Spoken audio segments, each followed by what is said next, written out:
Hey, I'm Kelsey, creator of the InDesign Field Guide, and in this video I'm going to show you how to set up automatic page numbering in Adobe InDesign. Let's go!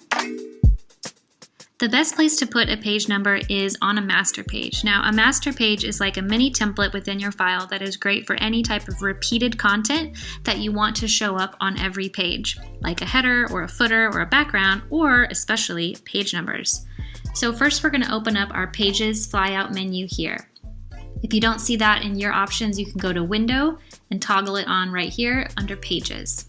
Now the top part of this window lists out your master pages, and these aren't a part of your actual page count. These are just like templates that you can pull from. And down below this line is your actual page count. So in our file, we have 4 pages in our document. So we're going to add our page number to a master page so that it can show up on every page. This lets us only create it once, and it shows up on every page without us having to copy and paste it over and over and over. So we'll double click on the master page to make changes to it. And on this master page, I'm going to draw a text box. And before I type anything in it, I'm going to go to Type, Insert Special Character, Markers, Current Page Number. Once I select that, it's going to drop an A in my text box as a placeholder. Now I'm going to make this obnoxiously large so you can see it as it populates across all the pages. So on the master page, it just labels it as an A since this isn't actually a page that's part of our page count. So if we click on our actual first page of our document, then you can see that the page number has been applied. So this is page 1. If I keep scrolling, automatically it's populated to every page where that master page is applied. So this is 2, 3, and 4.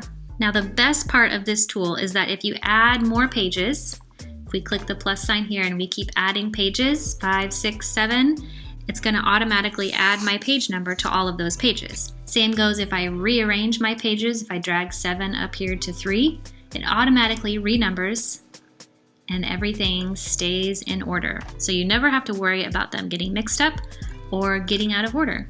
Pretty cool, right? If you want more Adobe InDesign training, watch my free workshop where I break down the most popular design apps and programs and show you when it's best to use each one. Psst, you can do way more with InDesign than you probably realize. Plus, I'll walk through exactly how to design a PDF worksheet and promo graphic from start to finish using only InDesign.